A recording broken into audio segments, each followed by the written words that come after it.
plate umpire is John Hirschbeck. Angel Campos at first, Marty Foster at second, and Wally Bell at third. And now Hirschbeck saw something down the third base line. Like a piece of paper. Yeah. Just being neat, Jay. Just being neat. That's all right. Cleaning it up. I didn't know that was in an umpire's job description. Lopez 3 for 7 in this series. 2 balls and no strikes.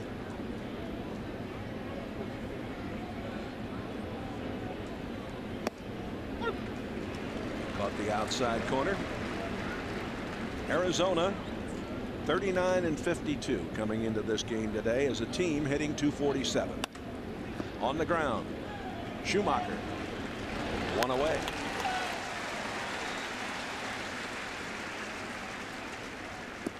The Diamondbacks are 19-22 on the road this season.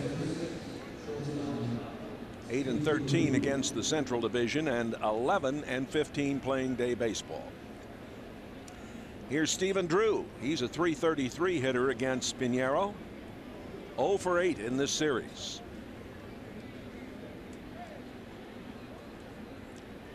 Nice to see DeRosa down there at third.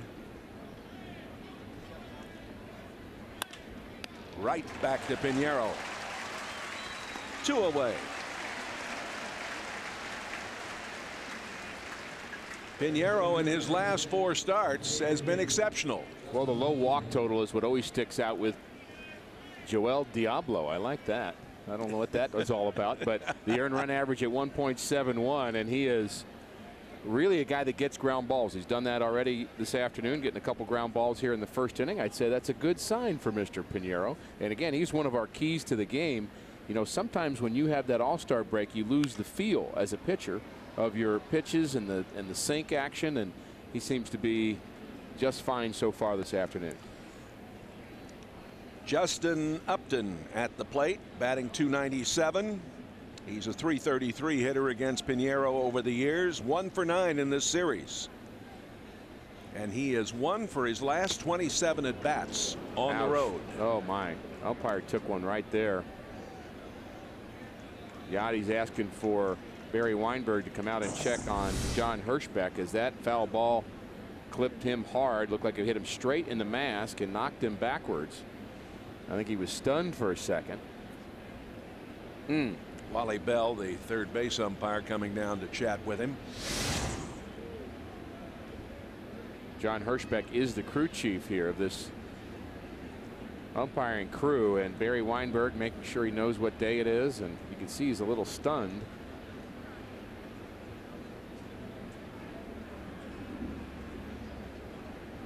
Appears to be laughing about it, but that certainly was a strong blow to the mask of the umpire, John Hirschbeck. He's really in a vulnerable situation on a pitch inside like that, because it's one where with the hitter fouls it off, you don't have the catcher in front of you to protect you. Well, they're taking plenty of time to see if he's all right here, and that's wise.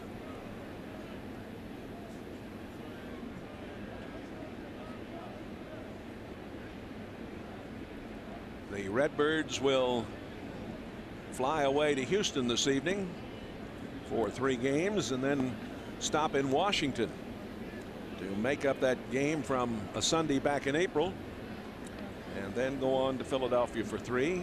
They'll be using Amtrak out of Washington. How about that? Like the good old days. Like the old days, riding the trains. Well, continue to talk to Hirschbeck here and make sure he's all right.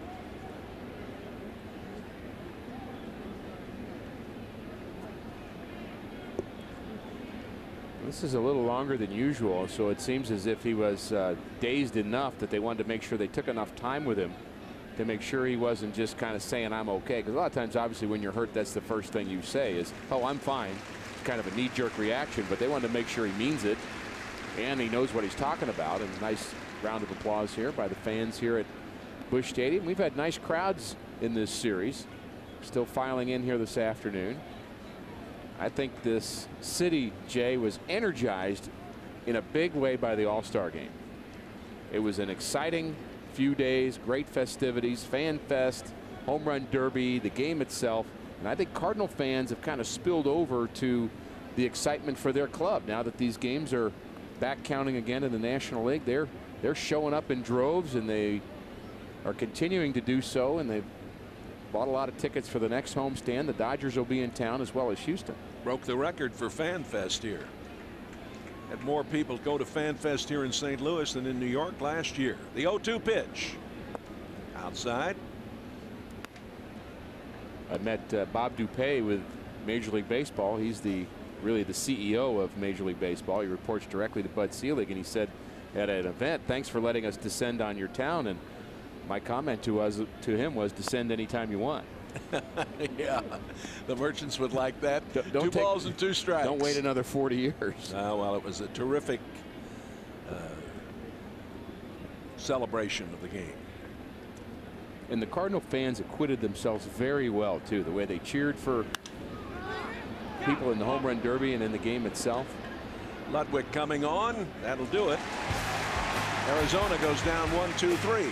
No score after a half inning of play.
Backs. Table setters Skip Schumacher and Rasmus are at the top. Albert Pujols continues his torrid pace. 90 RBIs for him. Ryan Ludwig, one of the hottest Cardinal batters, is in that 4th spot. And Mark DeRosa dropped to 7th in the order. Perhaps that'll give him a little breathing room, Jay, to get on track. He's still looking for his first Cardinal hit, and maybe it'll be against Yusmeiro Petit, the starter for the Diamondbacks. 7 starts, he's 0-3. With the high ERA, and the Cardinals would like to get into this Diamondback bullpen early. Petit is 24 years old, from Venezuela. November of 01, he signed as a non-drafted free agent by the Mets, traded to Florida in 05 in that Carlos Delgado deal, and in March of 07 he was traded to the Diamondbacks. He's been basically a spot starter for them. He not going to overpower you with his fastball, but he will throw a lot of goofy looking pitches up there, and the fellas today I think kind of need to be fairly patient and get a feel for this guy. Let's see how it goes as Schumacher leads off, batting 167 lifetime against Petit. Well, we're playing without a second base umpire right now. Marty Foster went inside. My guess is he may be getting ready to take over at home plate for John Hirschbeck, who said go ahead and play ball. But right now we've just got 3 umpires. Down to first. That's Tracy, who goes to the bag. 1 away. It's kind of odd to see 3 umpires on the field.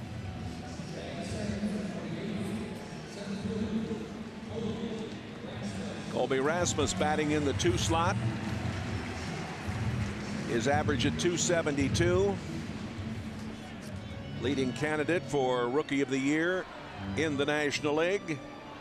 He's hit in 11 of his last 15 games.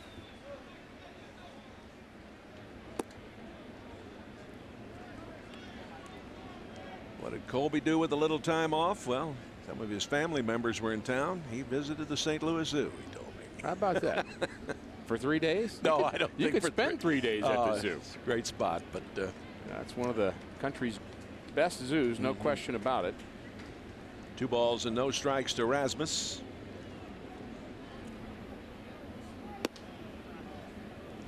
Three and 0. Milwaukee and the Reds are in the 3rd inning. Reds batting. They're tied 3-3 over in Cincinnati. Philadelphia is leading Miami in South Florida 4-0 after 4.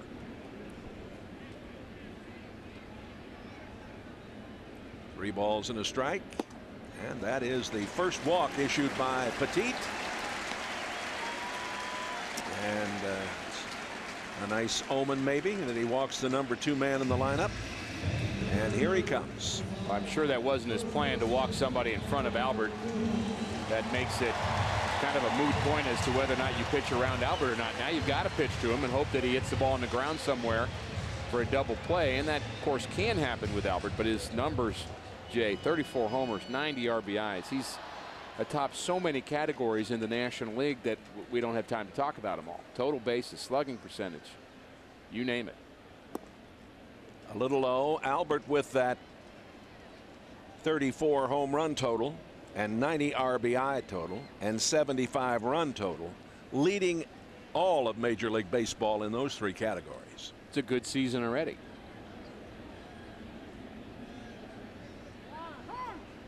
Time called. You can make a lot of money by hitting 34 homers and driving in 90 runs. But he's done it in 94 games. Only player in Major League Baseball history to begin his career with 9 straight 30 home run seasons. Had a visit with Whitey Herzog, former Cardinal manager and very popular still in Cardinal Nation. Talked to him yesterday about Albert's place in history already, and he said in his mind he's in the top 5 right now in terms of best players that have ever played this game. Well, I certainly would agree with the Rat on that. This is popped back, and let's see if it's going to make the stands. It's into the dugout. 2 balls and a strike. The Cubs are playing in the nation's capital, and the Nationals lead 2-1. They're in the 3rd inning. Redbirds start the day with a 2-game lead in the Central Division. Their high water mark was a 4-game lead, and that was on the 1st of May, which was also their only time they got to +10 as a team. Nice pitch there, caught the outside corner. 2-2 to Albert. They've just got so many teams chasing them, Jay. Houston Astros, a very hot team. We'll see them in the next homestand. Milwaukee, Chicago, and Cincinnati's not too far behind. Oh, the off-speed pitch. And Albert not pleased, but goes down. Albert not happy with his balance after this swing. It's almost as if his foot slipped out from under him. He is fooled by the breaking ball, but kind of checks the batter's box, looks down to his feet as the back foot does slide. And they work really hard to get the batter's box in good condition right there. And for some reason, Albert found a wet spot there. Here's Ludwig batting .268 in his career, batting .400 against Petit. And he has hit 2 home runs off Petit in his career. And I said he's going to be our star of the game, Jay, so he better start right now. Don't wait till later. Get you off the hook Get right me off the hook bat. right off the bat. I don't want that pressure, you know what I mean? Strike at the letters. The reason I like Ludwig again in this matchup against Petit is he really is centering the ball well. Even when he's making outs, he's hitting the ball hard. Almost almost caught up with a pitch on Dan Herron with a couple runners aboard yesterday. And over at first, throw and back in time. Rasmus. Kobe looked like he might be going. He took a couple of jumps and then realized he had to get back, and it was close. I think he was going, and one of the infielders yelled, "Step off." Alert defense. That's low. 2 balls and a strike. Colby's only 1 for 1, Jay, in stolen bases. We haven't seen him run a lot. Part of the reason is he's hit in front of Albert quite a few times. You don't really want him. They don't want him running there. But the way he runs the bases, I would think he'd be a 20, 30 stolen base guy eventually. I would agree with that. Another throw over. The Redbirds start the day at 50 and 43. A team batting average of 255. They've hit 95 home runs. They're 25 and 21 here at Busch Stadium this season.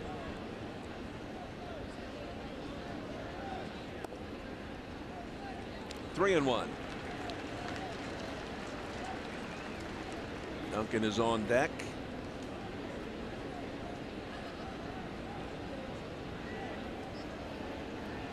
Tomorrow at Houston, Kyle Loesch against Brian Moeller.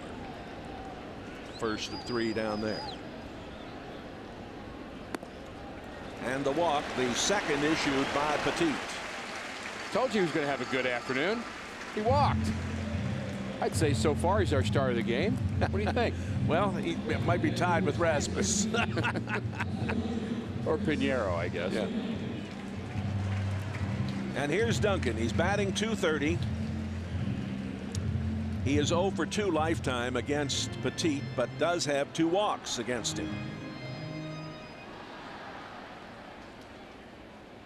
Duncan has 41 walks to rank 2nd on the club. But he has been unable to get himself untracked offensively.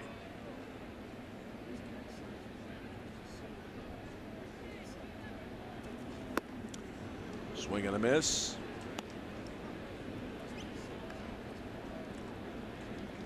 A lot of you may be joining us about now as Stuart Sink has won the Open Championship, defeating Tom Watson in a 4-hole playoff. They were tied at the end of 72 holes. Watson missing a 6 or 7 footer, it looked like, on the final to win the tournament outright. What a tremendous performance by our friend from Kansas City, Tom Watson, and congratulations to Stuart Sink. The British Open has that 4-hole playoff, and Sink pretty much had things in control in the playoff, and it was a remarkable performance by the 59-year-old Watson. 0-2 the count to Duncan.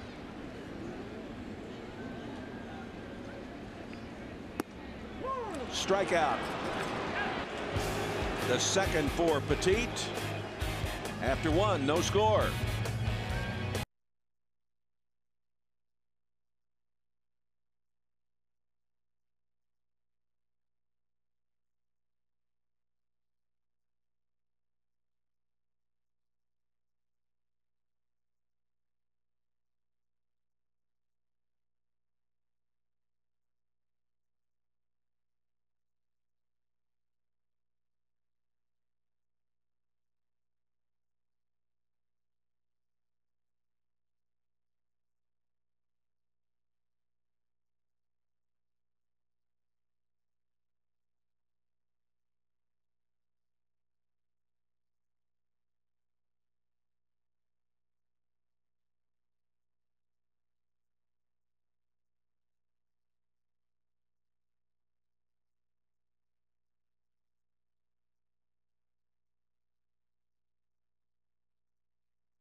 Broadcast a week from today, July 26th, Sunday, we'll be in Philadelphia as the Cardinals take on the defending world champions.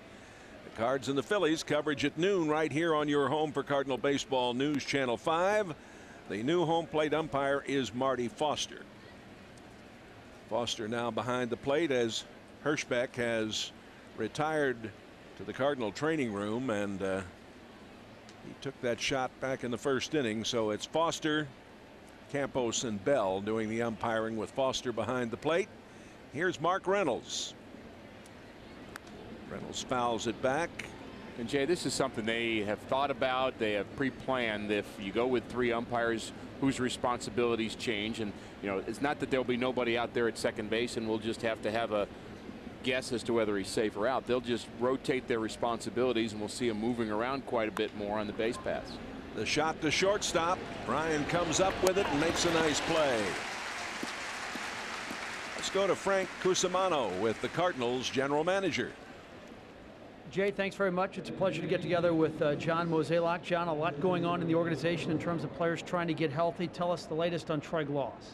Well, Troy is moving to Memphis today, and will begin play there tomorrow. So our hope is that we continue to get him some at-bats there. We're going to use him in a variety of roles, have him play first and a little bit of left field. And, the key for us is just to get his right-handed bat somewhere in our lineup. Does he have pain when he swings? Is the shoulder a factor when he's hitting? No, he's pain-free on his swing. Starting to feel really good that way. I'd still say he's probably about 4 or 5 games away from getting to where he needs to be, but overall he feels good. Do you know if he's played any left field at all? Growing up, I know at UCLA he was a shortstop. No, he hasn't, but the last few days we've been giving him some work out there, and we stuck him in a game last night and he did okay. Khalil Green, he's on his way to Memphis now from Springfield. Well, actually he's going to play in Springfield today, and then we'll get over there tomorrow for tomorrow night's game.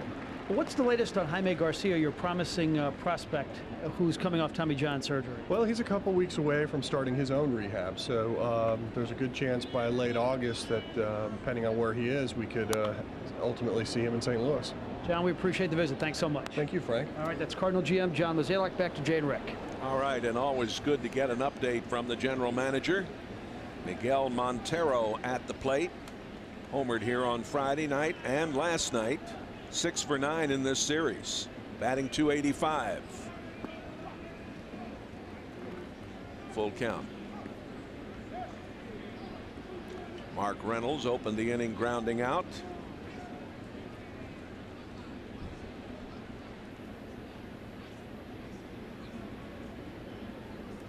Montero has never faced Pinheiro before. Albert on his own, 2 away. Brendan Ryan, the Cardinals shortstop, has been very good defensively all year. Perfect form. Gets down with both hands, pulls the ball into his midsection, and also moves his feet towards the base as he releases it across to Albert. He's very smooth at short. And not only is he making the easy plays, but he's making some of the hard plays as well. I think his range is a little more than I thought I saw from him when he first came up, and I think his arm's a little better than I had initially thought. This is Gerardo Parra, batting .274, and he's 0 for 11 in his last 3 games. Fouled away. It's interesting, Jay, to contemplate with Frank's visit with John Mozeliak. If Troy Glaus were to all of a sudden be healthy and be able to play third base, it really changes some things in terms of the opportunities of where Mark DeRosa could play. His versatility would be a big asset. He could play the outfield. He could play second base. You could put Schumacher in the outfield some days and put DeRosa at second. All kinds of things you could do. Plus, you'd have another right-handed bat in your lineup if you're Tony La Russa. And, that's a lot of ifs. And we'll have to see if Glaus does, in fact, come back with a vengeance. But that'd be a good problem to have. This young man hit a home run in his first at bat in the major leagues. This ball gets by Schumacher. A base hit, the first hit of the game. Tough bounce there as that ball skipped to the grass. Chris Young will stand in. He's 4 for his last 24 over the last 9 games. but has been rather successful against Pinheiro, batting .429 in his career against Joel.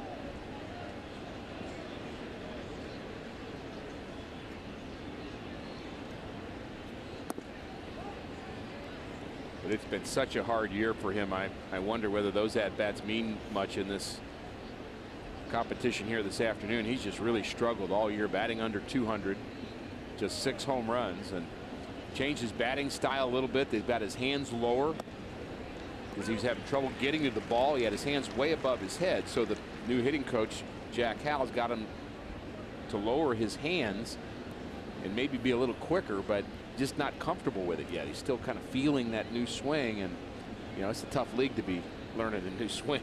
Tough place to learn, isn't it? You're better off learning in the minor leagues if you can. 1 ball and 2 strikes.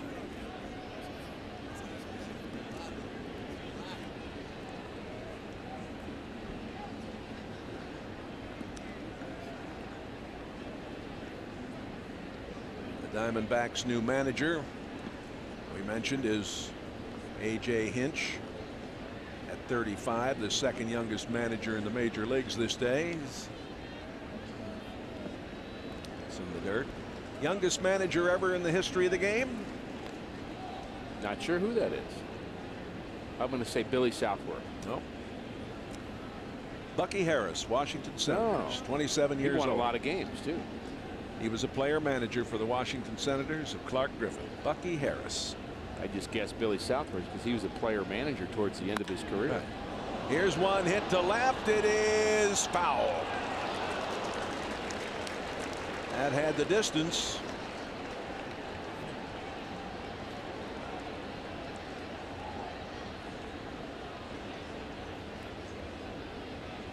Young has 6 home runs, 25 RBIs. Cubs have taken the lead 5-2 over the Nationals in the 4th inning at Washington. No score here in the early going. The strikeout is the first for Pinheiro after an inning and a half. We're scoreless.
Get all the action on your computer at MLB.tv. Catch over 100 live out-of-market games per week. For complete details, visit STLCardinals.com, where baseball is always on. Molina, DeRosa, and Pinheiro as we go to the bottom of the 2nd inning.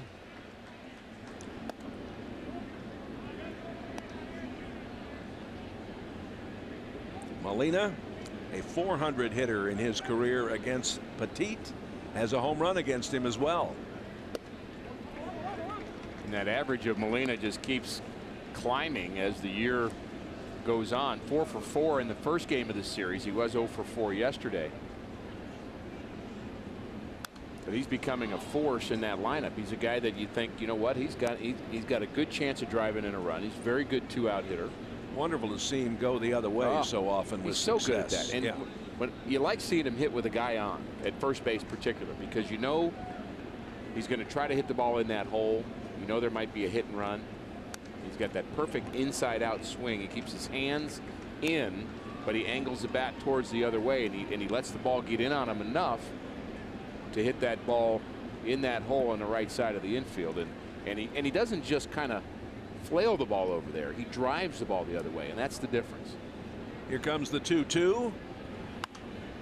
Fouled out of play. And that's why he doesn't strike out a lot, Jay, because he lets the ball get deeper in the zone and deeper over the plate. So he's taken the movement away, and then he just kind of reacts to the ball by hitting the ball the other way. He's never way out front. Very seldom do you see him out in front of a pitch.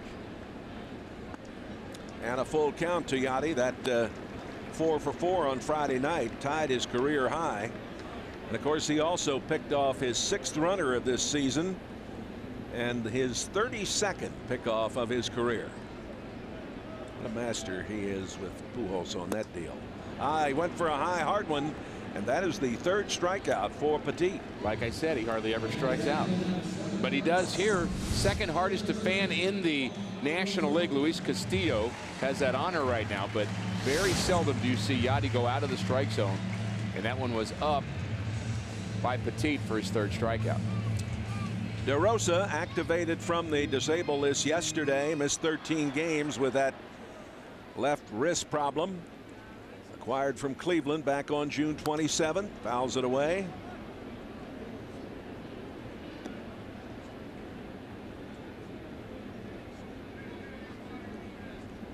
Mark is 34 years old, a real veteran, and I have the feeling that he is going to get on track here in the next few days and be quite a contributor, hopefully, on this upcoming road trip.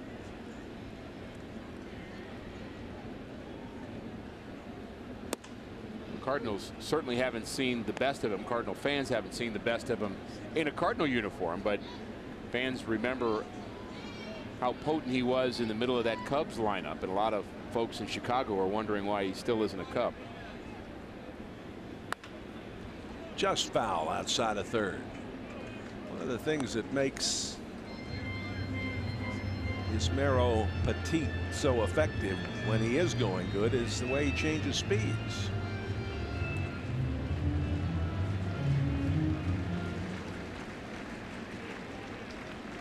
One ball and 2 strikes.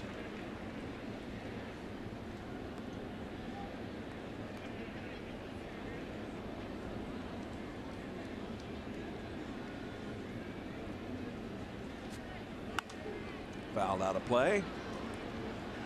With DeRosa activated, that meant that Jarrett Hoffpower got sent back to AAA, and part of me was kind of bummed about that because I just thought he provided a spark off the bench for Tony La Russa, particularly as a pinch hitter.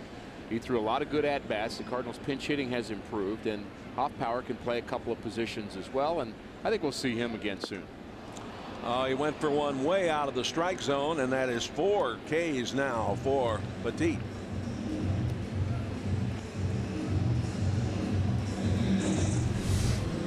Well, what you're watching with DeRosa is not only getting its timing back, but how is he physically? And this is the kind of pitch where if any pitch bothers a wrist, it's a swing and a miss when you're fooled.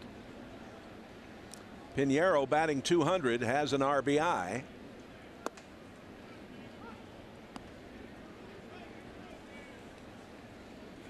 He has an RBI, he has a stolen base, and he has an error. Kind of done it all here. On the ground, Stephen Drew, the shortstop, throws him out. The Birds go down 1-2-3, and after 2 innings of play on this terrific day, no score.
from the Arch and Busch Stadium enjoy unmatched hospitality at a prime location, Hyatt Regency, St. Louis Riverfront. Take advantage of Hyatt's exclusive baseball package, overnight accommodations, your choice of 2 or 4 Cardinal tickets, complimentary Rawlings baseball bat, $10 food and beverage voucher valid at the Tiffany Rose or Brewhouse restaurants. Check out the Hyatt Regency, St. Louis Riverfront. This is Chad Tracy. He's batting .222.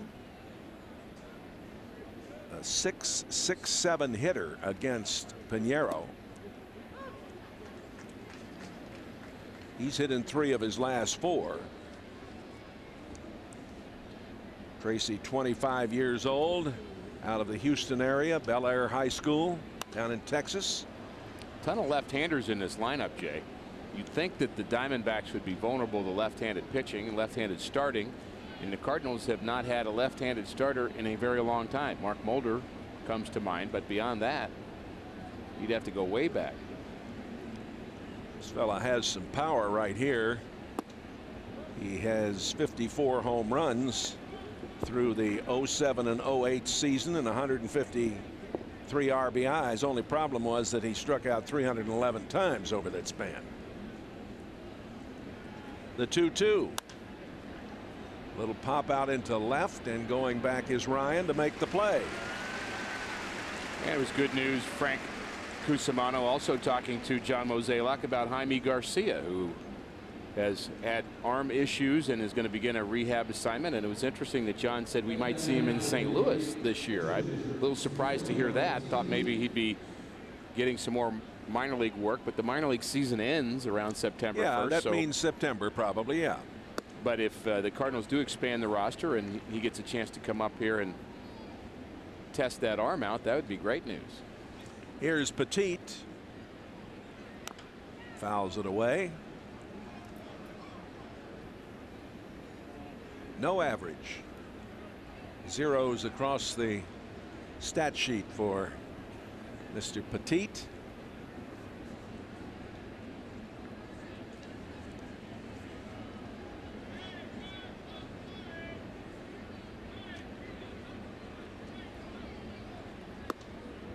Just a little low.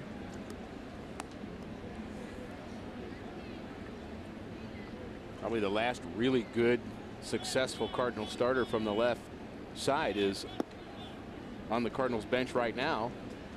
He's our 4th outfielder right now, Rick Ankiel. Boy, that's you got to go back, don't you? The 2-2. Little sweeper out there. DeRosa comes up and throws. Another ground out.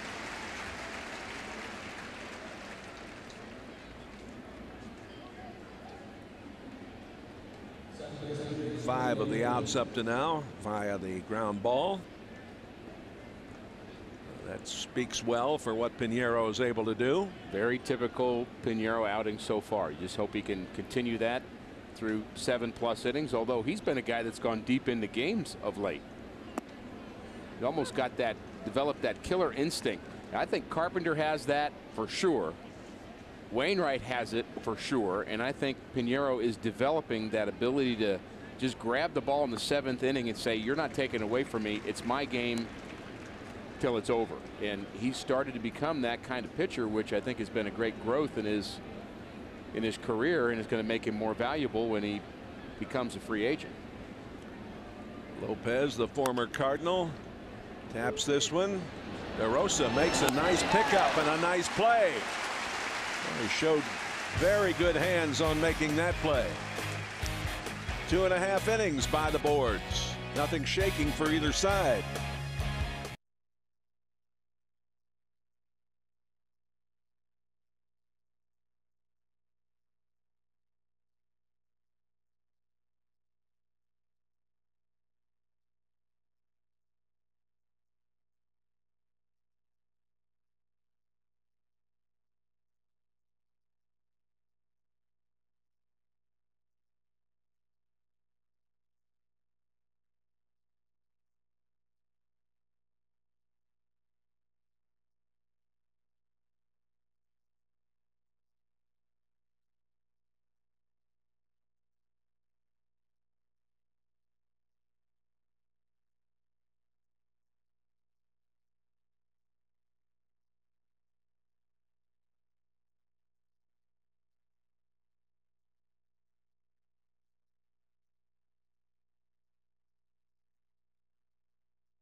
That's Wings of Hope, Cardinal Nation, right here on your home of Cardinal baseball, News Channel 5. Brendan Ryan, Skip Schumacher, and Colby Rasmus will go to the bottom of the third in a scoreless game. Into center field, Young coming on, one away.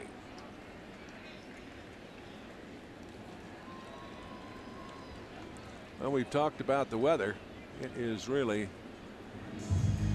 absolutely remarkable that we're here past the middle of July and the temperature is just about 70 degrees. Rasmus walked in the first inning and was stranded at second. Very little humidity too, Jay. Yeah.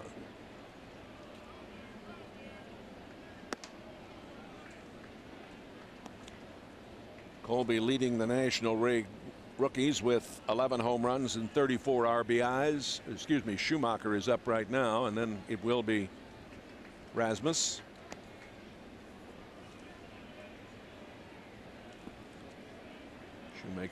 Schumacher grounded out back in the first. 2 balls and no strikes to Skip.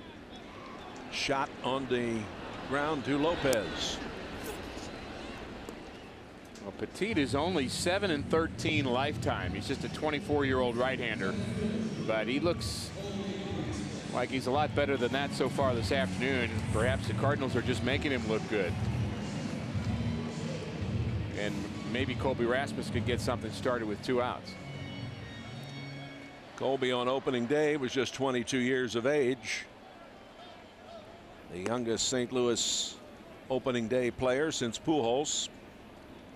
Albert was 21 back in 01. A strike to Colby.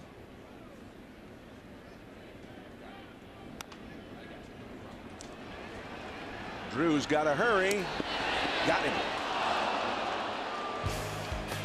Good play by the shortstop. After 3, it's a scoreless game.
Biscuit holes.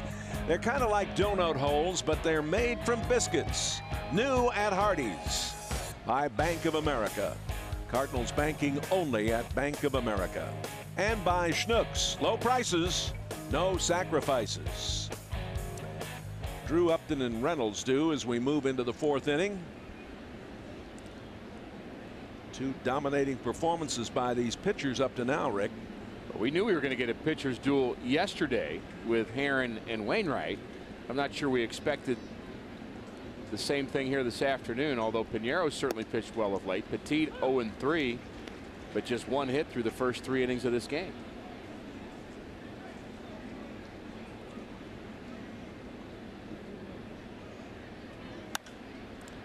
This is hit into left on the run, Duncan, and it is a foul ball.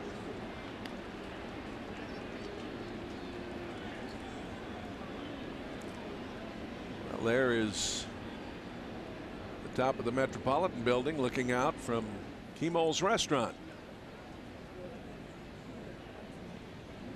One of my favorite places. Mama Cusimano probably there working in the kitchen today.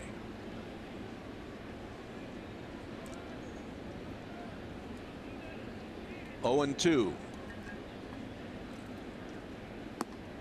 That just misses outside. We talk about this club liking to run. They're 71 of 95 in the stolen base area. And that ranks them third, I believe. And when you play against a team like that, you're right, it is third. The Mets lead the National League in stolen bases. The Dodgers are second, Arizona third. You need the first guy out. Ryan. That slows down the running game, Jay, if you can get the leadoff hitter out every inning. Cardinal fans, when it comes to tickets, you deserve Major League service. Go online to StubHub, the official fan-to-fan ticket marketplace of the Cardinals, and the only site with Fan Protect guarantee.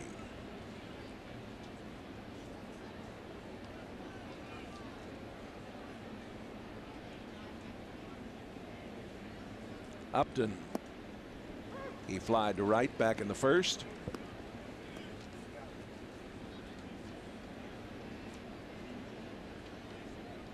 Upton struck out 5 times in this series, 4 times looking.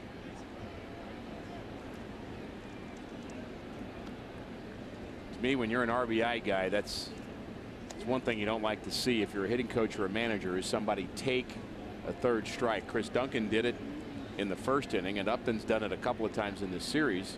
Rather him swing the bat. Upton from the Tidewater area of Virginia, Norfolk. He was a remarkable high school athlete, broke all kinds of records, received all kinds of awards. Was on the DL in 06 and 08 with shoulder problems. First pick back in 06 for the Diamondbacks, and the first player selected at that time. 2-2.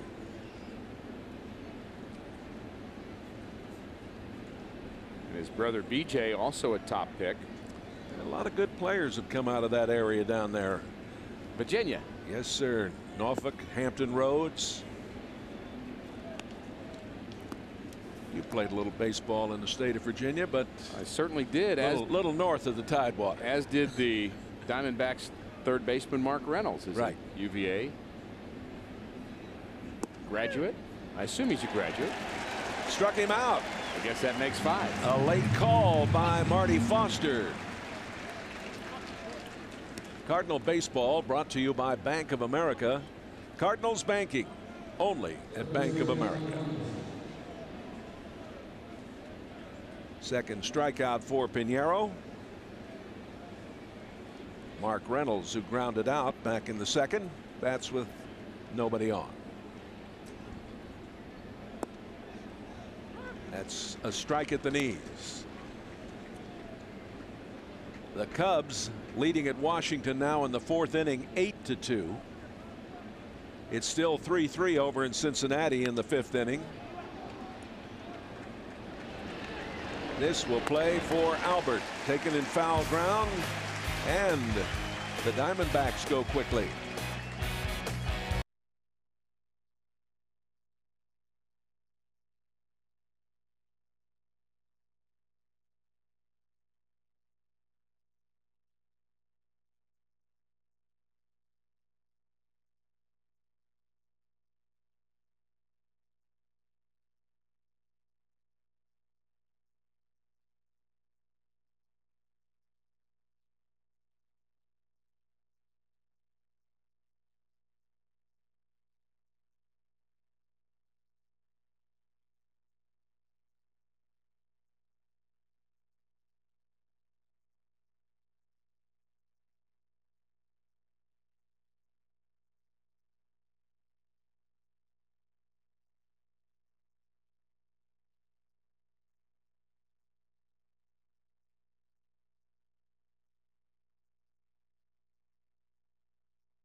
one to remember, certainly. Relive all the parties and concerts, parades, and events.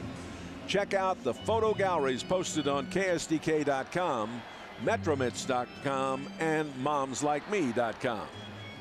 Albert will lead it off. He struck out back in the first. Sun shining brightly now over the stadium. Maybe Bottom of the fourth inning. Maybe that's a good omen for this at bat. That's the way. You're psychic, aren't you?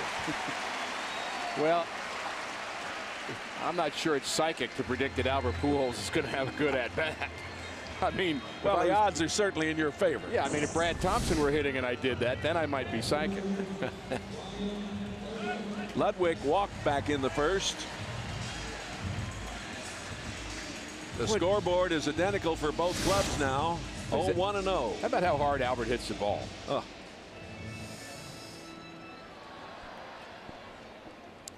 I say it over and over again to our listeners, Rick, and I know most of them understand what I mean. You're having the opportunity to see one of the greatest players in the history of the game, and I hope you folks appreciate it. I know you do. Well, the picture that was in the Post-Dispatch of Albert and Stan Musial. I don't know if you had a chance to see that photo. I did.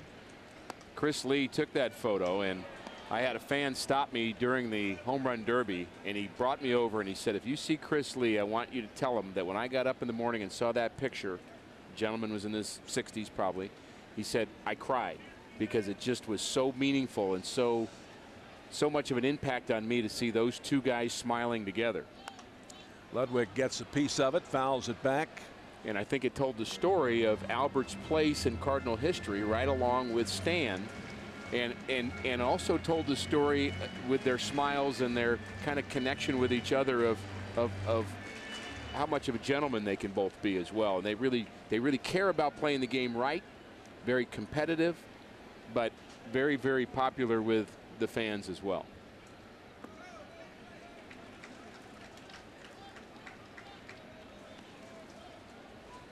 Ludwig right now with a batting average of .268.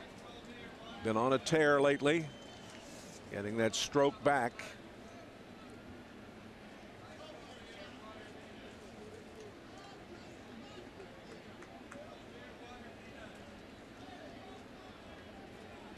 Outside, 2-2.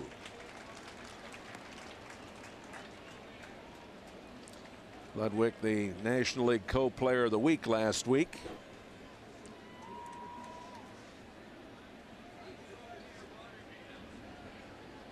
If they're thinking about doing a little running right here, 2-2. You know, Albert does so many things well, and we continue to say positive things about him. There's Chris Lee, who took that photo. Congratulations, Chris, on doing such a great job. Very talented young man.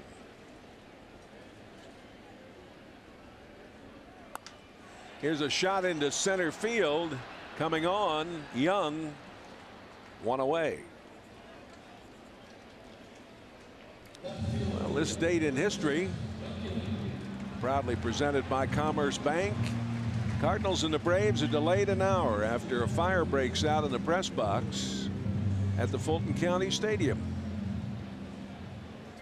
How about that? I don't remember that. July 19th, 1993. I'm told that was Fred McGriff's first game as an Atlanta Brave, too. That was the Joe Torre era.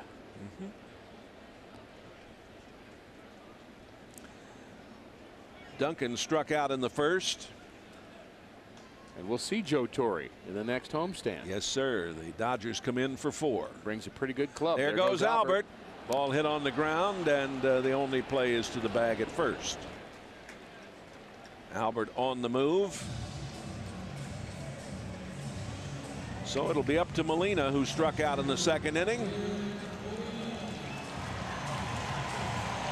Albert is the second Cardinal to reach second base. Rasmus was at second when the first inning ended.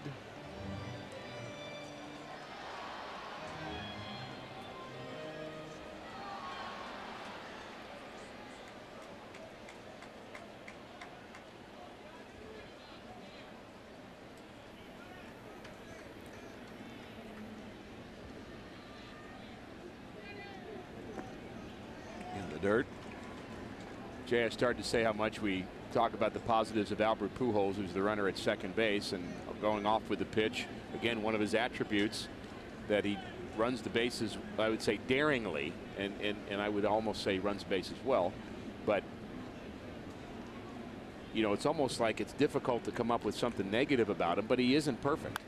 He has his moments where well, he'd be the first to tell you that he has gambled a few times when he shouldn't have. Yeah, and not only in his performance, he's going to have days where, in weeks where he goes 0 for 12, and he's going to make an error. He's made a few this year. Probably not having a Gold Glove season, although he's made some Gold Glove plays.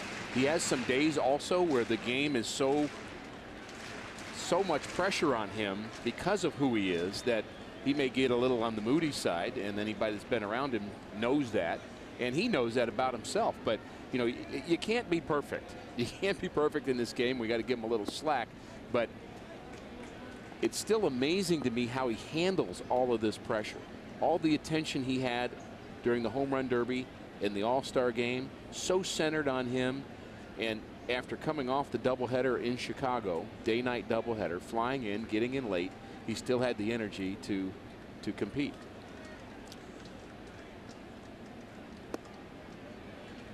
Three balls and a strike.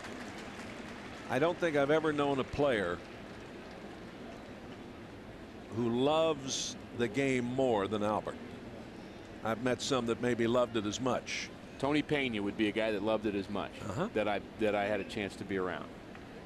He woke up in the morning wanting to play every day. I think Albert does. Out here hitting early yesterday, about 2:30. Oh, that's a nice curveball from Petit. It froze Molina, and it's a full count. But you know, you make the statement that Albert can be moody. And again, I think anybody who's been around him knows that. But the difference with him is he has to do it publicly. Yep. I can be moody too, Jay, but you won't know it because I'll be doing it at home. But Albert doesn't get that breather ever. Payoff pitch coming from Petit. Well hit, but foul. Boy, he's good at going the other way.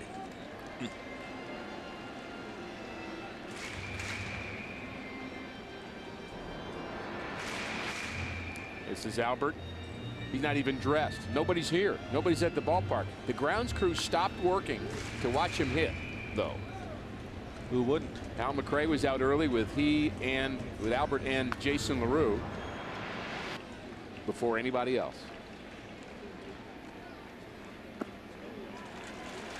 The walk. That is the third issued by Petit. 2 on and 2 out for La Rosa. And what a nice time for DeRosa to do something right here.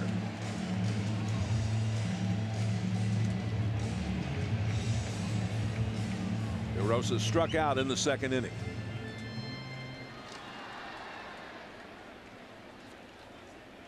He's up to 0 for 14, I believe, as a Cardinal now. And he's faced some pretty tough pitching along the way. Again, he really has. I mean, this should be somebody he could handle, but he's faced Lincecum and Herron. Talk about a murderer's row, and then you can talk about a murderer's row of pitchers that he's had to face. Well, let's see if he can get his first Cardinal hit right here. 2 balls and no strikes. Yachty's seen that move before.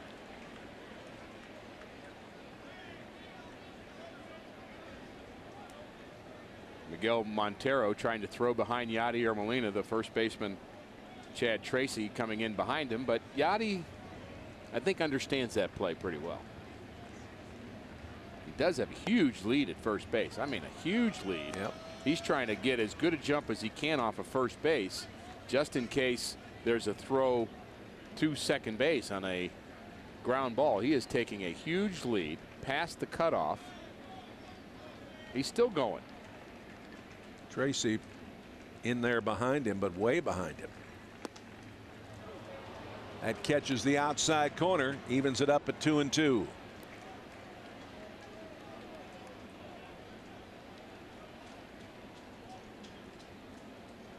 Dave McKay coaching at first base. He's watching the first baseman, making sure He doesn't come in behind. He's telling him one more step, one more step. Ooh, that almost hit him. Just whizzed by his left shoulder. Full count. You can't take a lead like that off of first base if you're worried about the guy coming in behind you. So you've got to trust Dave McKay. That's what he's out there for.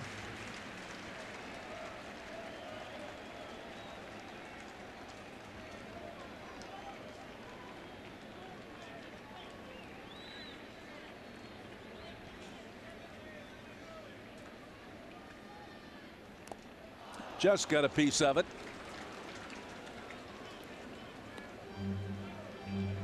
Yachty had such a big lead there. He was almost to second base by the time DeRosa fouled that off.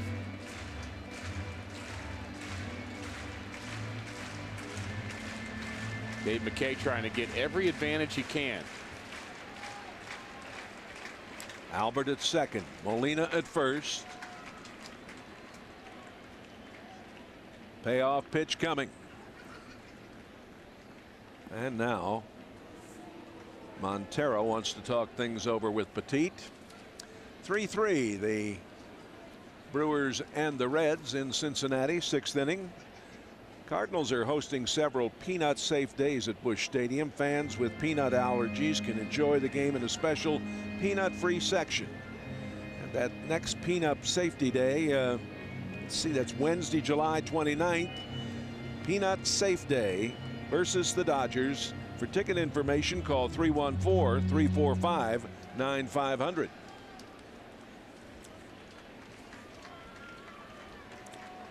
Well, here we go again. The walk. The fourth issued by Petit. And they're loaded up for Pinheiro.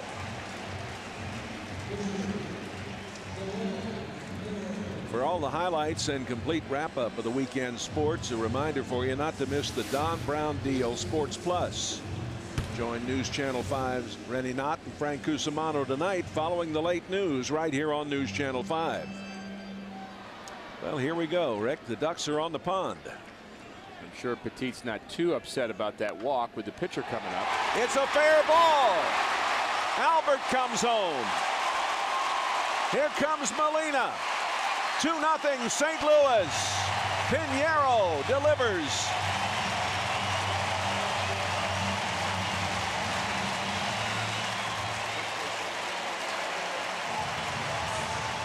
His second and third RBIs of the season.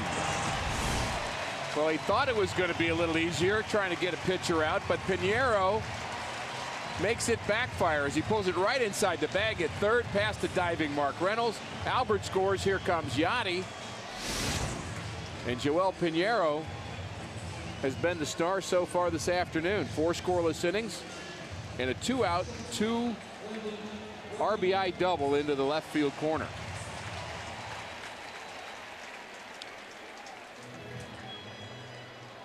Brian Price, the pitching coach, out to talk to the hurler. Ryan fly to center back in the third. A lot going on that play with bases loaded. There's a lot of bases for the umpires to cover. Big hit for Pinheiro.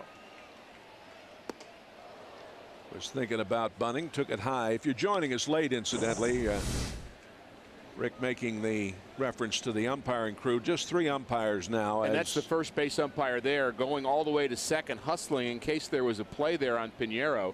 The third base umpire was hanging tight. They've got to be moving a little bit more here with Hirschbeck out of this game. And that one in the dirt. Almost got by. Good stop by Montero. Montero looked like he was crossed up on this.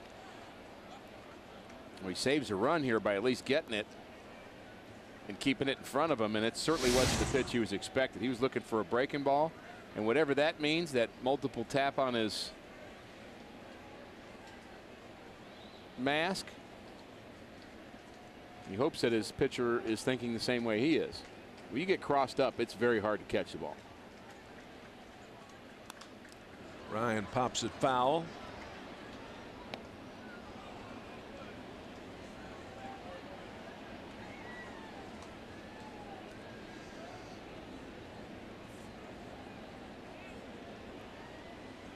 Don't stop here, Jay. You've got him reeling a little bit. We can't get a few more, huh? Throw another haymaker. 2 balls and a strike. Ryan out to the shortstop. Drew makes the play in time, but the Redbirds are on the board after 4 innings. Thanks to a Pinheiro double. 2-0 St. Louis.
Cardinals and the Astros from down in Texas. Coverage beginning at 6:30 on Fox Sports Midwest.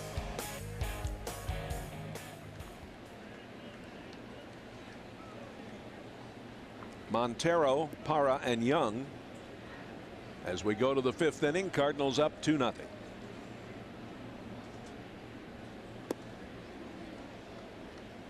Montero grounded out in the 2nd inning. This fellow just turned 26th on the 9th of July from Venezuela. And just by the outstretched glove of Ryan, a leadoff single for the catcher. Montero's had a big bat in this series. Nice effort by Brendan Ryan. He might have a chance to throw out the catcher if he comes up with it, but not for lack of trying, that's for sure.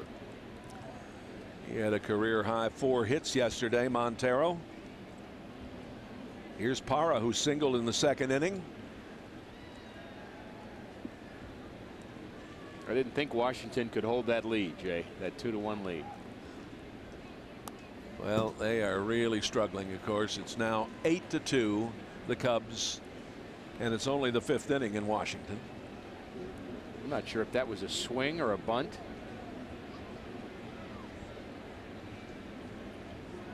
Something in the middle. It was a boing.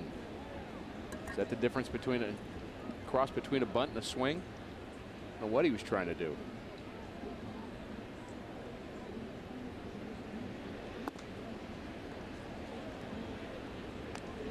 Parra got off to a nice start. He was the rookie of the month for May. He was in that handful of National League rookies list before Rasmus came on the scene and started playing well, to say maybe he's got a shot at being Rookie of the Year. And that's still wide open. Foul away. But if that award was given out today, I would say Colby Rasmus would get it. Detroit playing the Yankees in New York. 5th inning, they're tied 1-1. Baltimore against the White Sox, 2-1 Baltimore in the 5th.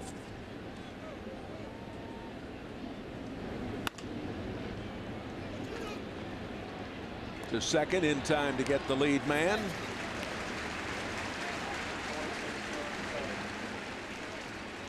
Looking for some fun and something free to do this summer?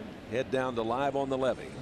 Now through August 1st, News Channel 5 very proud to help bring you free concerts and great fireworks every Friday and Saturday night under the arch. For a list of performers, visit ksdk.com or metromix.com. Skip Schumacher just made a confident second base play, getting the lead runner on that fielder's choice. He knows he has a strong arm, and he's really worked to get his footwork down, and I think he's acting more like a second baseman. Jose Oquendo has worked a lot with him, and I know he saw that. I know he appreciated. I'm sure he'll say something to Skip about getting that lead runner. Joe Patini's worked hard with him as well. Cardinal bench coach, former big league infielder himself. Chris Young struck out back in the 2nd. And Joe really keeps things organized. We don't talk enough about Joe Patini. He's really Tony's right-hand man. Helps him with a lot of the administrative duties that coaches have to deal with, the schedule, the lineups. They have batting practice. Every player's got to know where they're supposed to be when. And you know, if you're the manager, you've got to deal with the macro stuff. You've got to deal with, you know, encouraging the players that need it. You've got to deal with communicating with the general manager about moves and actually making the lineup. And then you've got to have somebody else to help you out. And Joe is really that guy, and runs spring training and is a tremendous organizer and very loyal to Tony La Russa as well as the Cardinal organization. Frank Cusimano has some thoughts on the Cardinal coaching staff. Yeah, I saw Hal McRae this morning, and he was working out the former Vashon basketball star Jimmy McKinney in the batting cage, who's been with the Cardinals all weekend long. And he thinks that Jimmy has a little bit of potential. I just like the fact that Dave Duncan did in the pregame show that he had a beer and enjoyed the All-Star break. I saw he hesitated to tell you that, Frank, but then he just went ahead and said it. I was asking him, Frank, if he'd done any fishing over the time that he was down at the lake, and he said no, but he said they were catching them. He had a big bash down there. Quite a few Cardinal players and coaches were down there. And, you know, I remember talking to Tony La Russa after the All-Star game on Tuesday night, and I said, are you going to have a chance on Wednesday or Thursday to just get away from baseball, or at least Wednesday? And he said, no, I'm too busy thinking about Friday. So Dave and Tony may be connected in a lot of ways, but I think one can kind of back away from baseball at least for 24, 48 hours. That's nice. Yeah, and you need to. You really do need to. I talked to Hal McRae about that too yesterday. He says you just need the time off mentally as a coach as much as a player, because you're worried about keeping everybody straight, and it's just a tough job because you never get to the point where everybody's straight as a coach. There's always somebody you're working on, some project, probably 3 or 4. Full count to Chris Young. Young recently signed that 5-year extension. And, he has a club option through 2014.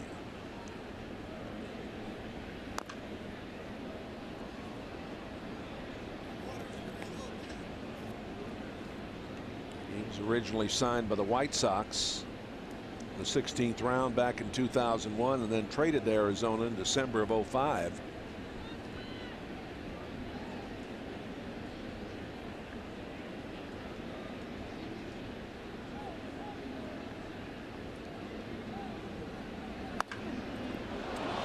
Dandy just inside the line.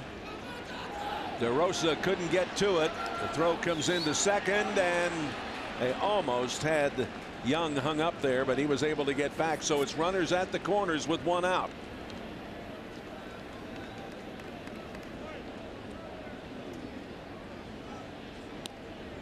Smart play by Chris Duncan in left, as he knew he couldn't get the lead runner, but ends up throwing to second base as this ball was drilled to left field. It hits off of the wall, it bounces right to Duncan. He knows he can't get the runner at third, so he makes a last-second decision to keep the runner at first base.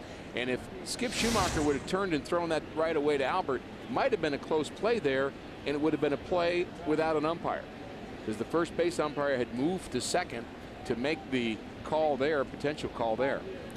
Here's Chad Tracy. He popped out back in the third. This one down the line in left. Fair ball. Run scores. It's a ground rule double and an RBI for Tracy.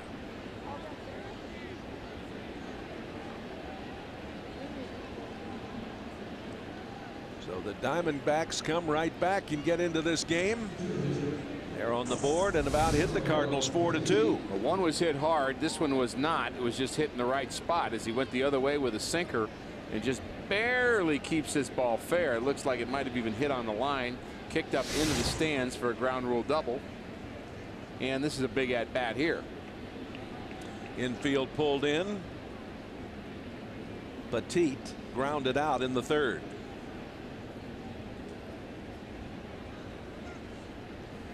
Pinheiro just a moment ago in the bottom of the fourth with that big hit. Now let's see if Petit can help his cause.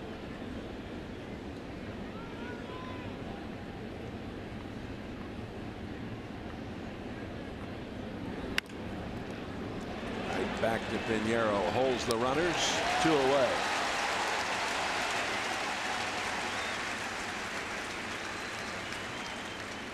So it will be up to Felipe Lopez, who has grounded out twice this afternoon. Phillies lead the Marlins 4-0. Marlins batting in the 8th inning in Florida. Seattle and Cleveland are 3-3 in the 8th inning at Cleveland. Lopez numbers low with runners in scoring position, but he's been a good find for the Diamondbacks. The Cardinals had him second half of last season. He came over from the Nationals. He was off to a terrible start with the Nationals. Played well with the Cardinals, but they did not offer him a contract to come back, and the Diamondbacks at the last minute took him. And he's had a nice season, batting over 300 for most of the season.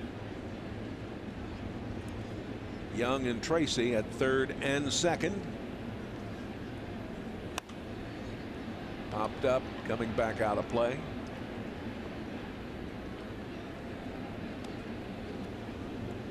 If you're just joining us, it was a scoreless game until the bottom of the fourth. The 2-run double by Pinheiro put the Birds up 2-1 or 2-0. Now it's 2-1. Top of the fifth.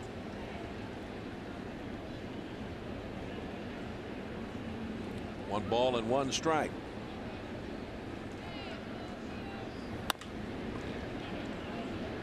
Ryan throws in time.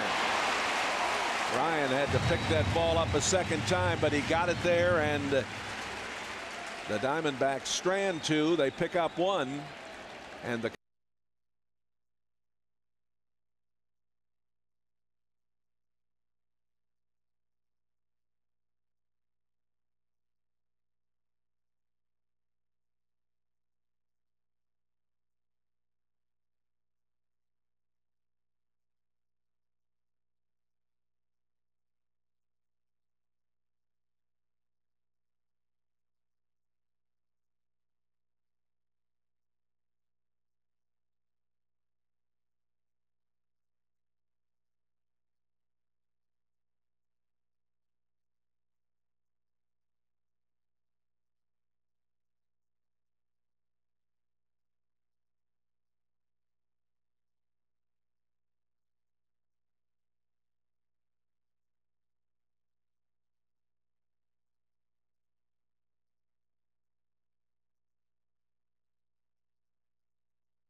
nice play that just ended the top of the 5th inning.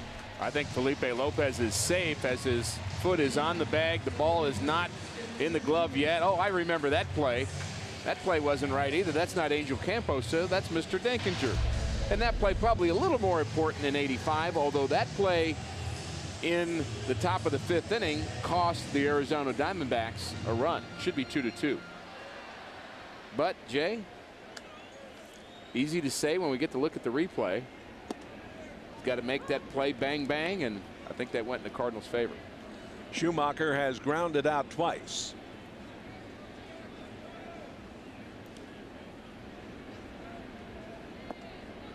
One ball and one strike.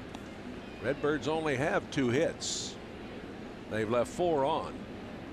Arizona a run on 4 hits and 3 left. Into center field. Young makes the play. Rasmus has walked and grounded out.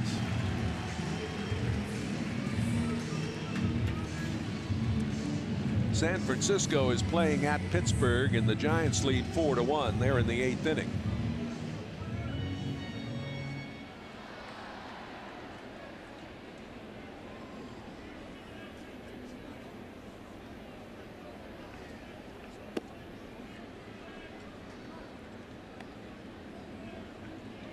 San Francisco has some pitching staff, don't they? They do. I mean, they're one of the I think you could say they're one of the surprises, certainly. Here's a ball hit to left. Para is there.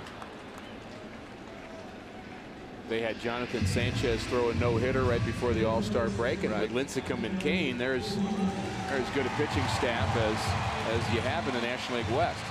Schnook's trivia question: Pujols' 8 multi-home run games this season. Who holds the major league record for a single season multi-hit home runs?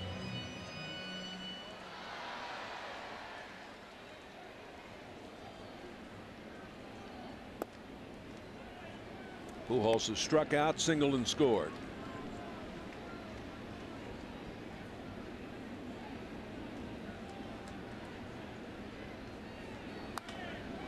Down to third. Reynolds comes up with it finally, and a nice pick over there by Tracy. Birds go down 1-2-3 after 5. They lead 2-1.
Reservations now for affordable fun at Fairmount Park, and by Jack in the Box, where you can get anything on the menu any time of day. Stephen Drew leads it off here in the 6th. He's grounded out twice.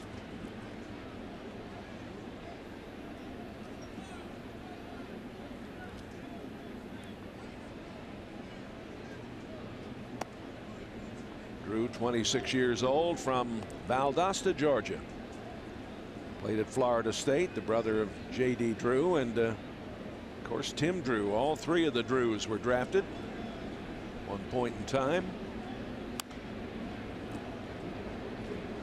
And they were all drafted in the first round, if I'm not mistaken. They were all great players out of high school baseball in Georgia. And Stephen used to come to the ballpark with J.D. He'd come out and visit him when he was a high school student. He used to take ground balls with Jose Oquendo every day. And so Jose probably liked what he's seen out of Stephen Drew in his development. Valdosta, Georgia, more famous for its high school football and baseball, but one of the real hotbeds of high school football in America. They've had so many great teams down there.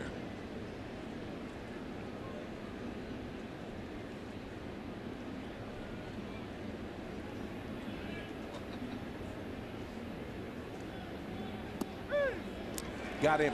Strikeout on the outside corner. Hey, moms, are you looking for a place to ask questions, offer advice, or just swap stories with other women who are just like you? Visit momslikeme.com, a local website for St. Louis moms by St. Louis moms. That's momslikeme.com, where St. Louis moms meet.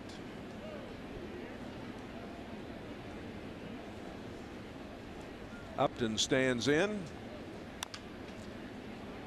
High bouncer out to Ryan. 2 away. Ryan's had some tough hops this afternoon, but he's handled them well. He had to kind of wait back on that hop because he knew that Upton could run. Waited back on his heels, had a quick transfer from glove to hand, and he had to throw flat-footed because of taking the hop that way. And a couple of tough hops for Ryan, including that last out in the 5th inning where he actually bobbled the ball, came up with it quickly to throw out Lopez. 4 plays that he has made today that have been outstanding, really, when you stop to think of it. Mark Reynolds has grounded out and fouled out. Reynolds, born in Kentucky, and another one of the players on this team that grew up down in the Tidewater of Virginia, as Rick mentioned earlier, played at the University of Virginia. I saw on that last play in the 5th inning why he has 15 errors at third base. He's a little bit jumpy over there at third, and he almost made his 16th error twice. Booted the ball, then came up with it and almost threw it away. But he has a lot of potential with the bat, that's for sure.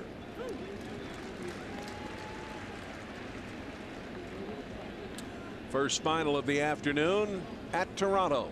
Blue Jays beat Boston 3-1.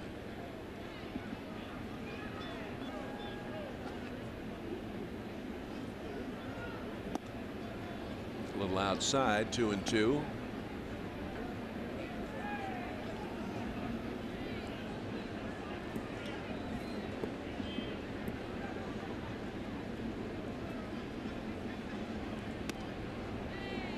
That's a full count. Redbirds will have Ludwig, Duncan, and Molina in their half of the 6th inning.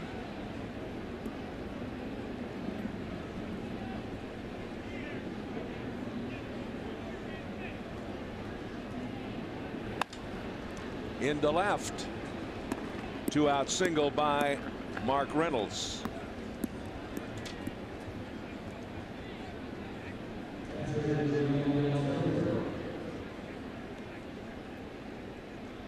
Tomorrow morning, join News Channel 5's Art Holiday and Jennifer Blome. St. Louis's favorite morning show, Today in St. Louis. Latest news, traffic, and weather. Today in St. Louis, beginning at 5 a.m. right here on News Channel 5. Montero. He is grounded out and singled.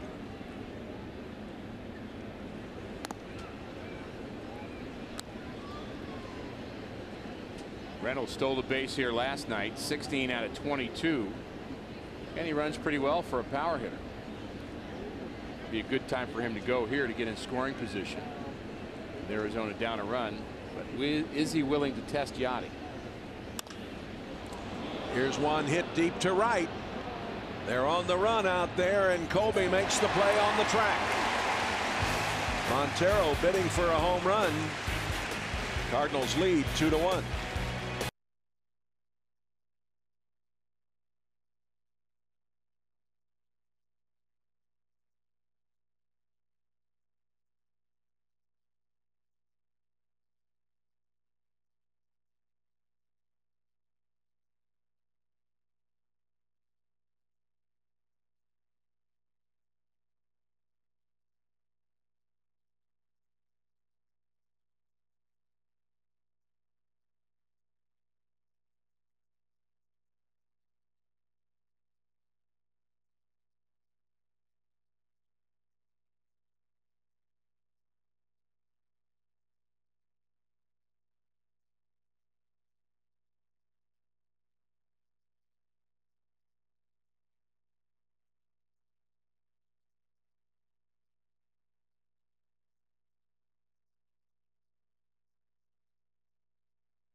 Feature and Joel Pinheiro with the power to give the Cardinals 2 runs, and they lead it 2-1. Anytime a pitcher gets to win that, they get excited about that. If I'm the guy with the power on, doesn't happen very often, but Pinheiro, big hit in this game.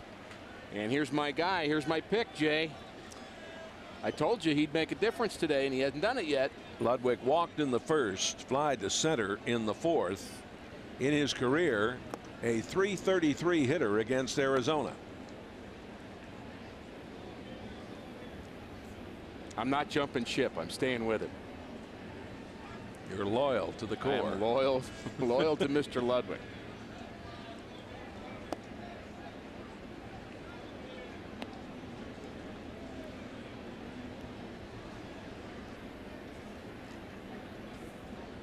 The Redbirds, incidentally, are 17-12 in the last games of series this season.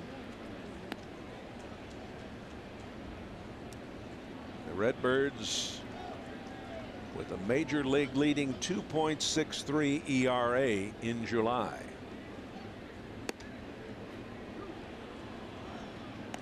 Two and the bullpen's been part of that. Their ERA just a little over 1. So they've done their job, and the starting pitching's done their job.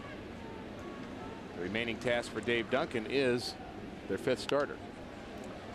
Another foul out of play. And there's no secret about that. Todd Wellemeyer knows he's struggling. Dave Duncan admits he's struggling, but he still believes he's the guy. And he's the guy, as he told Frank in the pregame show, he's got the capability with 15 starts left of turning his season around. You win 8 or 9 of those games, and you've had a good year. Watch hot out. Shot foul. Looks like everybody okay down there, I hope.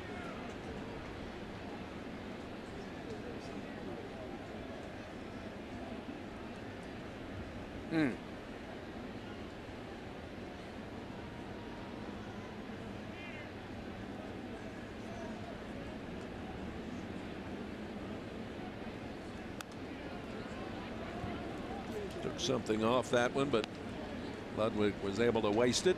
I think Petita's pitching him tough because he watched our open, Jay. As the fans gave a nice round of applause to the fan that was hitting the arm by that ball down the left field line. And I think because he knew we were predicting Ludwig, he's been pitching him tough. All right, let me pick somebody else. Well, that was the 5th strikeout of the day. I love Ryan Ludwig, but I'm jumping ship right now.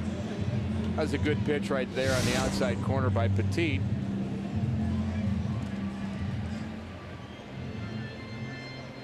You can only be loyal but so long, Jay.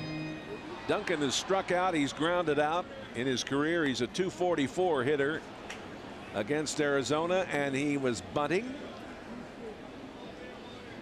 Okay.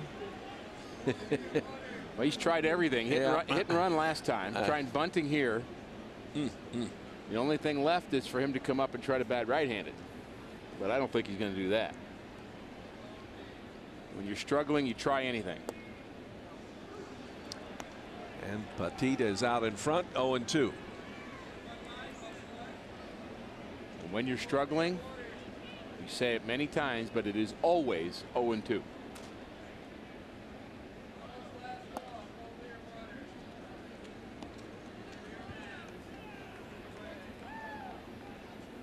It was a scoreless game until the bottom of the fourth. Birds got two. The two-run double by Pinheiro, and boy, that is ugly. Another strikeout. That's half a dozen, cousin. Some boos raining down on Duncan here. You feel for the young man. I mean, he really is. Well, we really say in trouble. Jay, we say a lot, and I've been around Chris a lot the last few years, and I can say without a shadow of a doubt, it is not an issue of the man not working at it. Oh no. And no.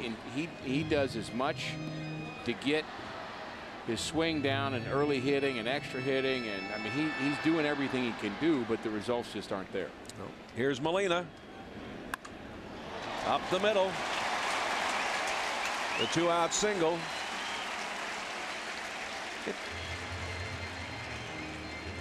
Interestingly enough, Rick, Molina struck out in the second inning. He doesn't strike out very often.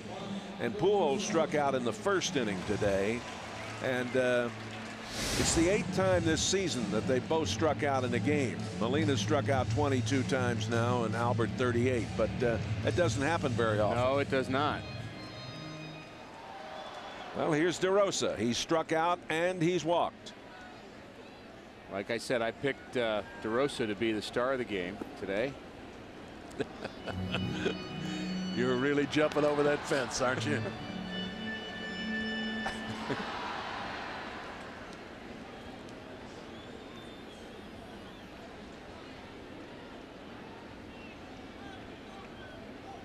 Toss over.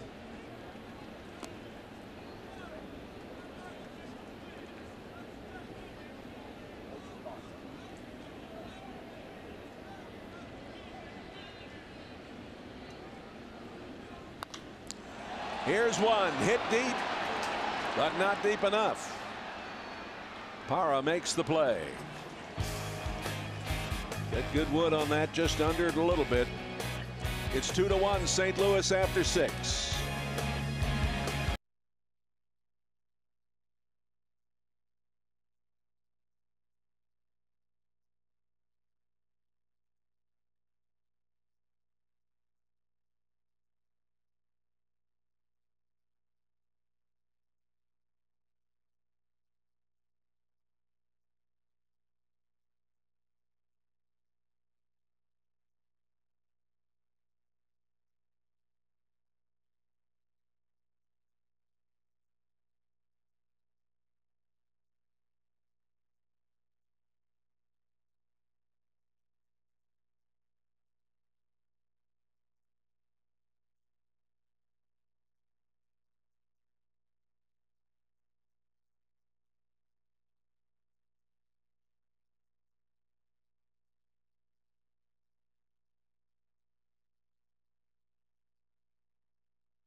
Immediately following today's telecast, stay tuned for the post-game show. Cardinal highlights from today's action. Chatter about today's game. News Channel 5, your home for the St. Louis Cardinals. With Rick Horton, Jay Randolph. We go to the 7th. Cardinals lead 2-1. Ankiel now in left field, replacing Duncan. Parra, Young, and Tracy due for the Diamondbacks. Parra has singled, reached on a fielder's choice, and scored the only Diamondback run back in the 5th. A reminder for you, when the Cardinals come home to play the Dodgers at Monday, the 27th of July, that game will be a national game on ESPN, and the game has been changed to 6:15 in the evening. Ryan throws him. It's actually 6:09. Oh, 6:09. Is the official starting time. Can you believe that? 6:09. They bannered around 3 different times for that game, and we just got word that the official time is 6:09 on that July 27th game against the Dodgers. I missed by 6 minutes. Yeah. Not 6:08, Jay. Not 6:10. 6:09. Here's Young. He has struck out and singled.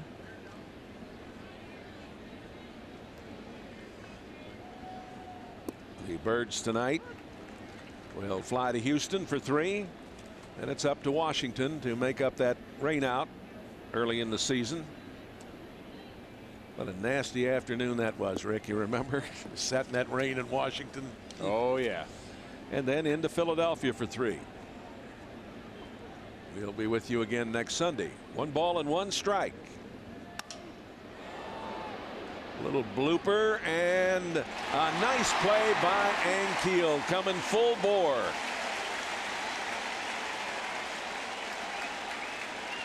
Ankiel comes on as a defensive replacement, and he gets some action pretty quickly here on a ball that breaks the bat of Chris Young.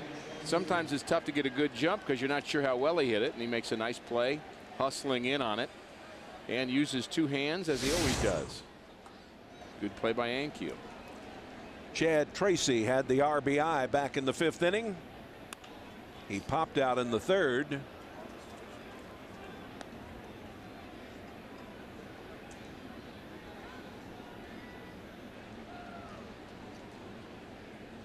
Jay, the Saturday game against the Astros in that same homestand against the Dodgers. It'll be the Dodgers for 4, then the Astros for 3. The Saturday game has been moved to 6:15, so a couple of time changes in that home series. The Monday night game 6:09 against the Dodgers, and the Saturday game has moved to 6:15. And Ryan makes the play on Tracy, the pop out. 6.5 have been played.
The Cardinals, it may not be reduced or reproduced or retransmitted in any form. Accounts and descriptions of this game may not be disseminated without the express written consent of the Cardinals.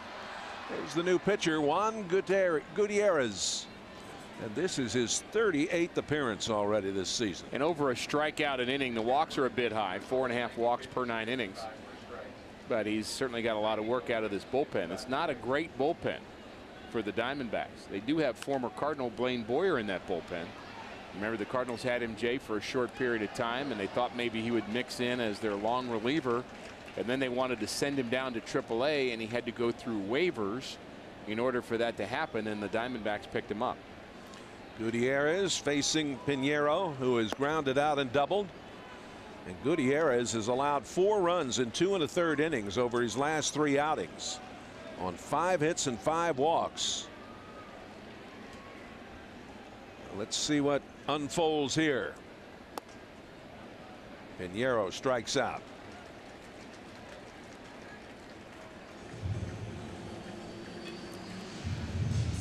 Well, St. Louis threw a wonderful All-Star celebration. You can relive all the parties and the concerts and the parades and the events surrounding this year's All-Star game. Check out the photo galleries posted on KSDK.com, Metromix.com, and MomsLikeMe.com. Brendan Ryan, he's flied to center and grounded out. We're in the 7th. Cardinals lead 2-1. Doesn't feel like a very safe lead, does it? No. Almost doesn't even feel like the Cardinals are ahead. Well, they've been out hit 5-3. Maybe that's why.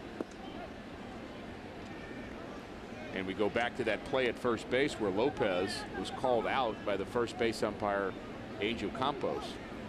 And it was a bang-bang play. I do believe he was safe, and I do believe the score should be 2-2, but we'll just keep that between you and me, Jay. And of course, we have 3 umpires at this point in the proceedings. That's right. The crew chief, Hirschbeck, was behind the plate at the start of the game. He had to leave after being nicked by a pitch. 2-1 shot out to shortstop. Drew throws on, 2 away. Boy, we've seen good shortstop play this afternoon from both Stephen Drew and Brendan Ryan. They're doing it the way it's supposed to be done.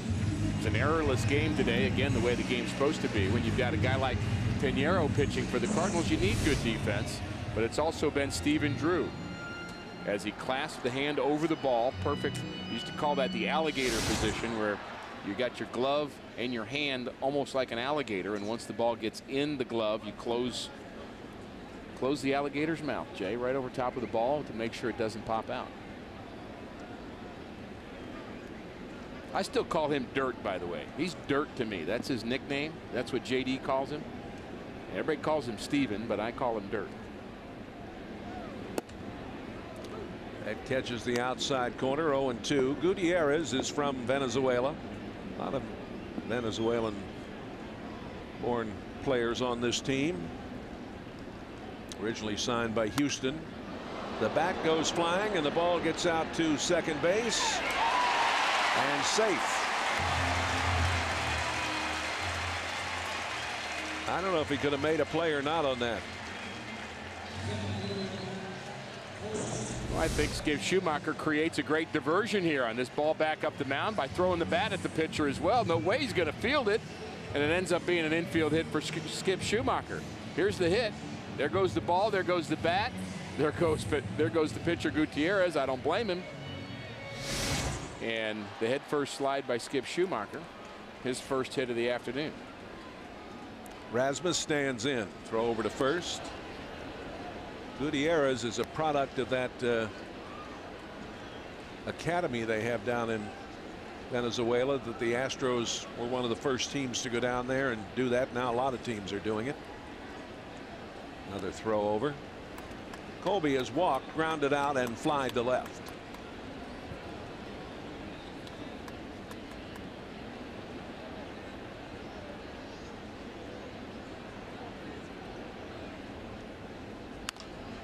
Baseball in Latin American countries is just something, if you've never seen it before, traveling in Venezuela or Colombia or Dominican Republic, if you've never seen how much the people there love baseball, it's really, I mean, in the United States, you've got hockey, you've got football, you've got basketball, but when you are in a country like Dominican Republic, it's all about baseball. Every kid knows everything about a major league player. They want to play baseball, and it's certainly their national pastime. And I had a chance during the home run derby. I'm standing there in the home run derby. One of the guys throwing to Prince Fielder, the coach throwing to Prince Fielder, looked at me and said, "I think I've met you before." He was the bat boy when I played in the Dominican, and we had this great connection over our time many, many years ago. Albert, the fans behind him. 1-1 the count. Runner at first and 2 out. Cardinals leading 2-1. Slashed into the seats and left.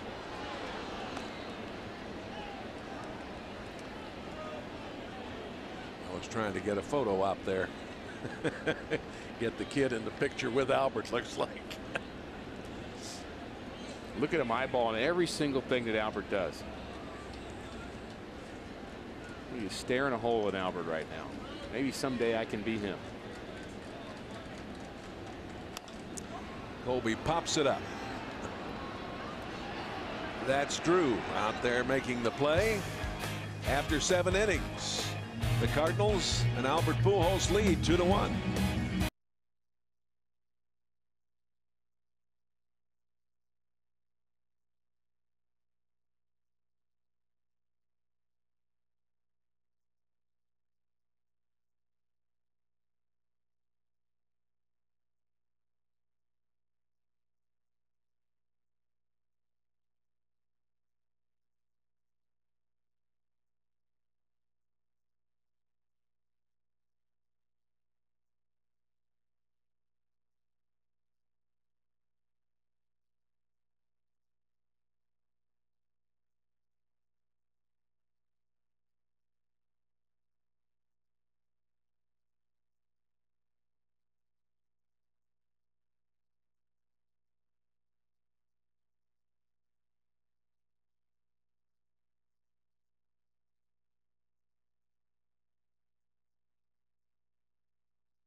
Tony La Russa out on the mound to talk to Joel Pinheiro, and it looks like he's going to take him out after a couple of warm-up pitches. Nonetheless, what a start for Joel Pinheiro. He faced 26 batters, and with the emphasis that Dave Duncan puts on the sinker baller, well, it's definitely worked today. Only 7 balls have been hit to the outfield today, so a classic sinker baller outing for Joel Pinheiro.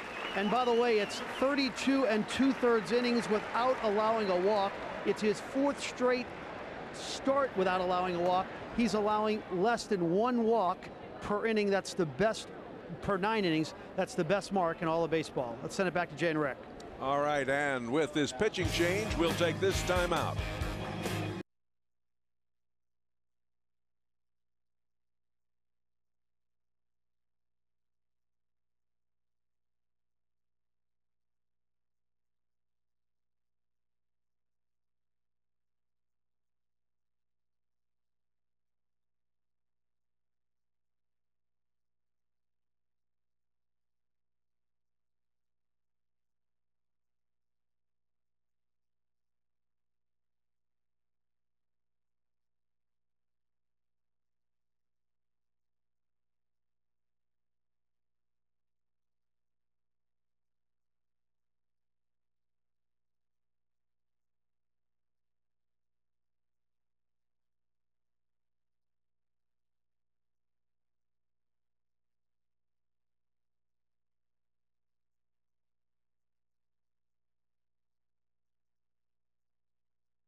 This portion of Cardinal Baseball on News Channel 5 is brought to you by Dave Mungus Lexus of St. Louis and Plaza Lexus, who invite you to drive a Lexus today.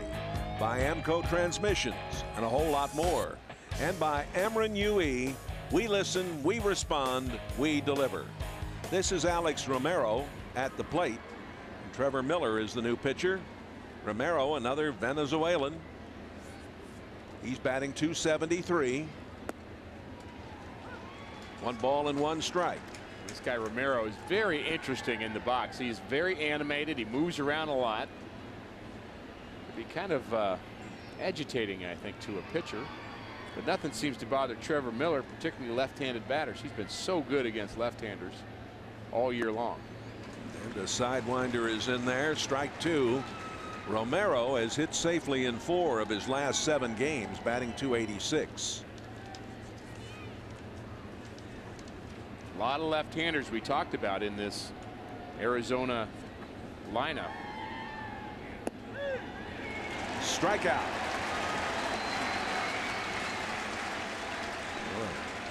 Some pretty nasty stuff from Mr. Miller there. Yeah, lefty's just hitting 109 against Miller coming into this game. That might have been outside, but tough pitch to take. 0-2, and Trevor Miller has that slider that he throws from down under, as well as a fastball. Very tough on lefties. The Reds have defeated Milwaukee 5-3 in Cincinnati. And San Francisco wins 4-3 in Pittsburgh.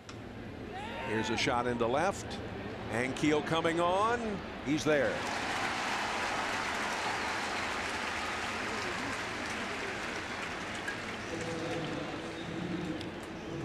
And Stephen Drew will come to the plate. He's grounded out twice and struck out. They keep Miller in to face the switch hitter Lopez, even though his batting average a little bit higher from the right side. He doesn't have as much pop from the right side as he does from the left. And then you get a chance to have him face another left-hander in Stephen Drew. A couple right-handers will follow, and Justin Upton and Reynolds and Ryan Franklin will be ready for them.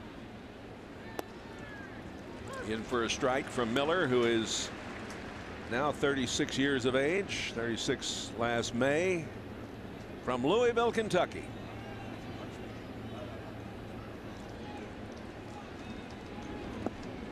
This fella's been around, of course. He's played with Detroit and Houston, the Dodgers, Tampa Bay.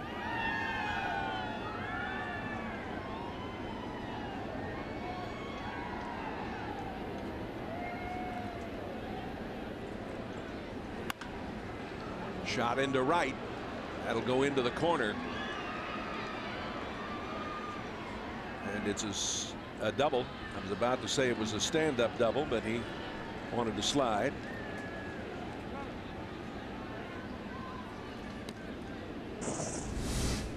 Very few hits lefty on lefty when Trevor Miller's in there.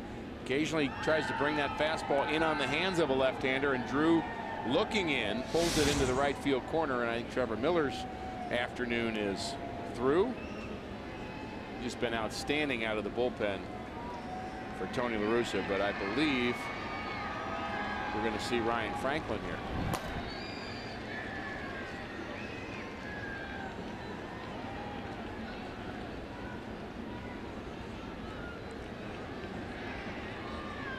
Duncan coming out. Trying to kill a little time here, I guess. Reminder that announcer apparel is provided by our friends from Ad Creations.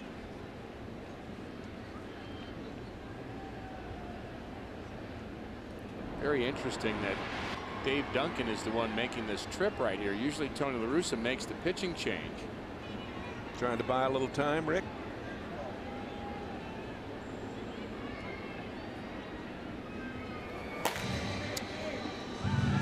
We are going to have a pitching change, and we are going to take time out for this commercial break.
26, the Cardinals in the city of brotherly love to take on the world champion Phillies.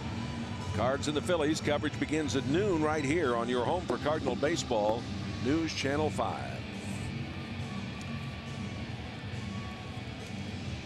Old Glory there in the distance as a really nice ovation from the fans here for Ryan Franklin. Franklin coming off that outstanding performance. A perfect third inning in the 80th All-Star game here on Tuesday. And how about that number, Jay? Earned run average 0.79. Very low walks for Ryan Franklin. Very low walks for somebody that hits corners. He does not throw the ball in the middle of the plate. He picks at corners inside, outside, but his control has been impeccable. And he faces Justin Upton. And he's 0 for 3. And he enjoyed every moment of that All-Star experience. And well, he should have. Really soaked it in. Terrific stuff. Upton flied to right in the first, struck out in the fourth, and grounded out in the sixth.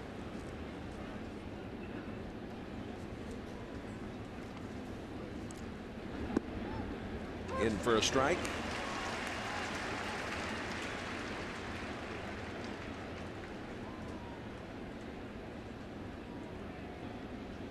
Franklin leading all of the major league relievers with that 0.79 ERA.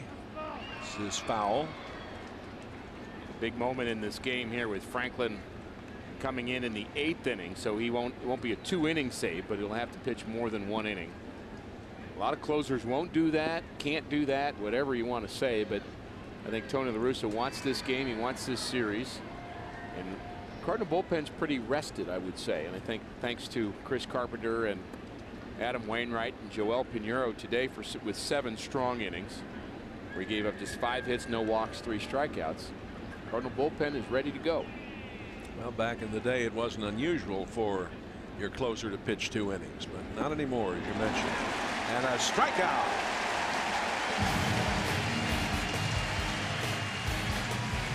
Going to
light with just the right taste that never fills you up. The difference is drinkability by U.S. Cellular. U.S. Cellular, believe in something better. And by Jack in the Box, where you can get anything on the menu any time of day. Now the new pitcher is John Roush. The big fella.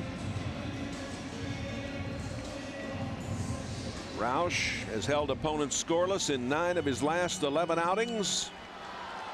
And when you say big fella, you're not kidding. 6'11", right about 300 pounds, from Louisville, Kentucky.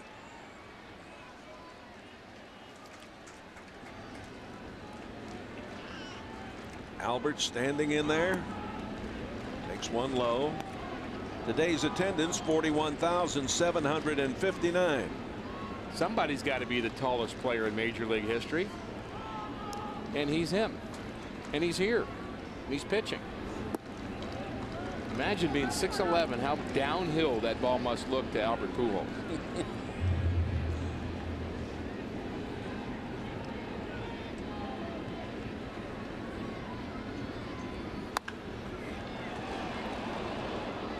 Hard hit but foul. When I was at Virginia, Ralph Sampson was our basketball star, 7'4". Many people remember him. Oh, certainly. He was a high school baseball player and wanted to be a pitcher. Imagine that. Somebody someday is 7'4". What kind of angle that would create. This fella attended Morehead State in Kentucky. On the run and making the play. Upton. Albert is gone. Albert on the afternoon has scored one of the Cardinals' 2 runs. And he was 1 for 4. Jay, we want to wish a happy birthday to Father Steve Gira of Immaculate Conception Parish in Columbia, Illinois. He's been battling some health issues, but he's watching Cardinal baseball every Sunday on News Channel 5 and certainly watching today, and his parishioners want to wish him a happy birthday. Ludwig takes a strike on the outside corner. Ryan has walked in the first, flied to center in the fourth, and struck out in the sixth.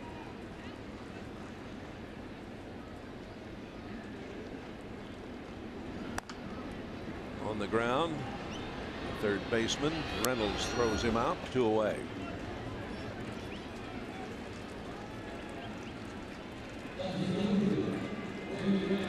Time for our steak and shake defensive play of the game. We've had a few good plays defensively, but this one by DeRosa going to his left has to handle a difficult short hop and then make a difficult transfer to throw the ball on to Albert. Bang bang play there, and the pitchers love it when the defense is slapping down the leather. Here's Ankiel batting for the first time, taking over for Duncan in left. Rick's batting average all the way down to 214. Looking ahead to the top of the 9th. It'll be Reynolds, Montero, and Parra. Here's one stroke to center field, and it is handled out there by Young, who turned the wrong way but finally got back in time to make the catch. Cardinals lead 2-1 after 8.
Birds leading at 2-1 have been out hit 6-4. And Ryan Franklin is asked to get the job done here in the 9th. against Mark Reynolds, Miguel Montero, and Gerardo Parra. Better than 41,000 in the park today. And they've seen a very good baseball game. Well pitched, well played defensively. Not a lot of hits in this game. 6 for Arizona, 4 for the Cardinals. The guy you worry about this inning is Montero on deck, swinging the bat so very well. Reynolds has pop as well, 24 home runs, 62 RBIs. Don't want to hang one to him, but he's a guy you can strike out if you make a good pitch to him. Reynolds is 1 for 3 on the afternoon. 2 balls and no strikes. Philadelphia has defeated the Marlins 5-0 in Florida. Seattle over Cleveland at Cleveland 5-3. That's into the seats, foul.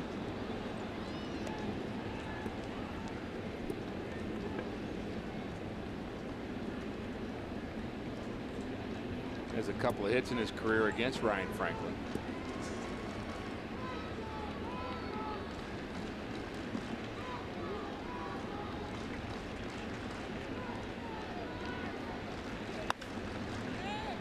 Popped up out into short center.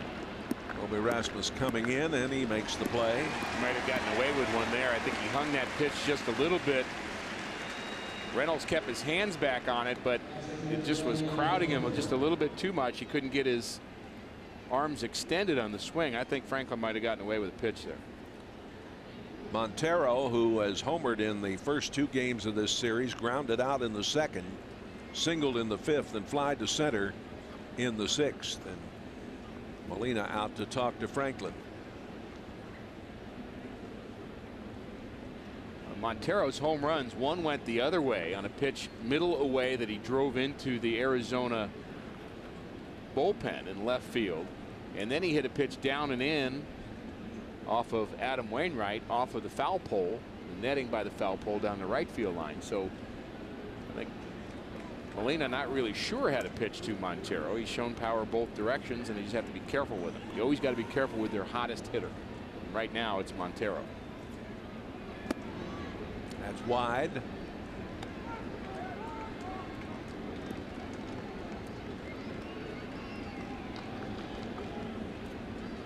They're in the 9th at Washington. The Cubs lead 11-3.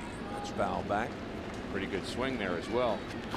What you try to do, Jay, is you minimize the damage potential. So if you're facing Montero, I'm not saying you walk him, but you don't throw to wherever you think his power is right now.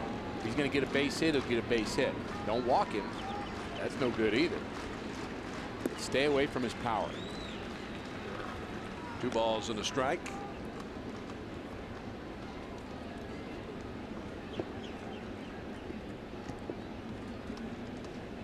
He had the career high 4 hits yesterday. Just turned 26 years of age. Has a bright future ahead of him. And now it's 3-1. Getting the chance because Chris Snyder, the catcher, is on the disabled list. They've got a few guys on their disabled list.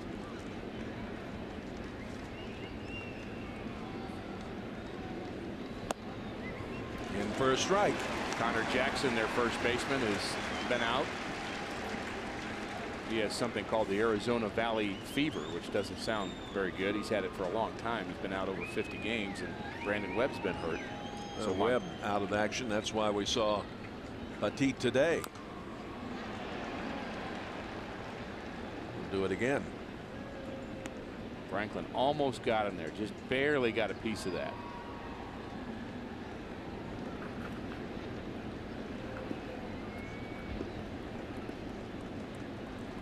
Parra, who has scored the only run and has a single today, is on deck for the Diamondbacks. We just got a piece of that one. Yachty almost held on to that foul tip. That's just kind of a reaction. I don't know if you can really work on that. It's just a matter of having good hands. Sometimes it's luck. The ball just comes into your glove after tipping off the bat of whoever's at the plate, and Molina just couldn't hang on.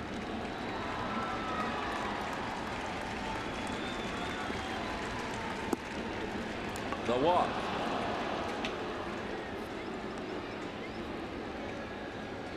Well, it's time for us to present the Budweiser Player of the Game. Budweiser, of course, the great American lager. Joel Pinheiro. They're going to get a pinch runner right now for Montero. Why not Pinheiro? 7 innings, 1 run. On the pitching side, a couple of RBIs. In the 4th inning, for the only 2 runs the Cardinals have scored. Augie Ojeda coming in to run for Montero.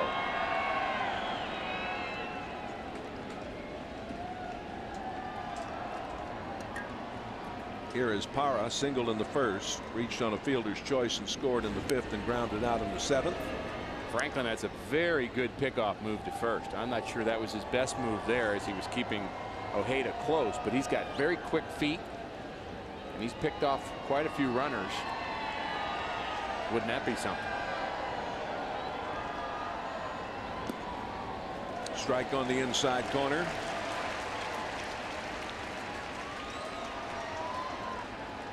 Another floating breaking ball from Franklin. He's gotten away with a couple pitches here this afternoon.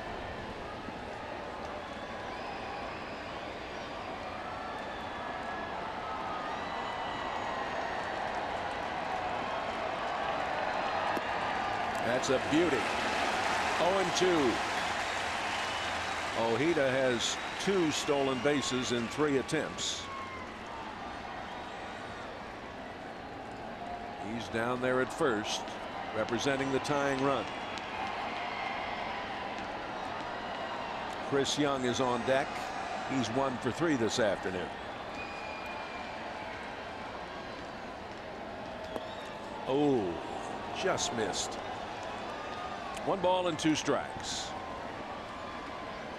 Cardinals got their 2 runs in the 4th. Pinheiro, the double just inside the 3rd baseline, scoring Pujols and Molina.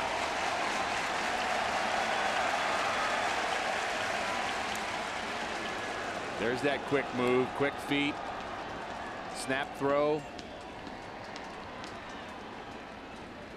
Diamondbacks got their run in the 5th. RBI by Tracy on a double.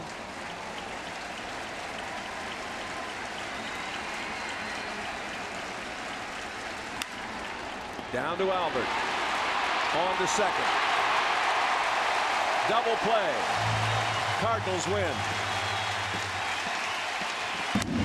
2 runs on 4 hits and no errors. 1 run on 6 hits and no errors. The Redbirds take 2 out of 3 from the Diamondbacks. And a double play the hard way. Step on the bag first. Now it's a tag play at second. Brendan Ryan applies it.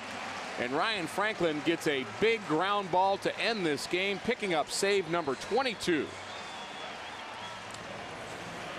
A victory on this beautiful afternoon at Busch. Back with more right after this.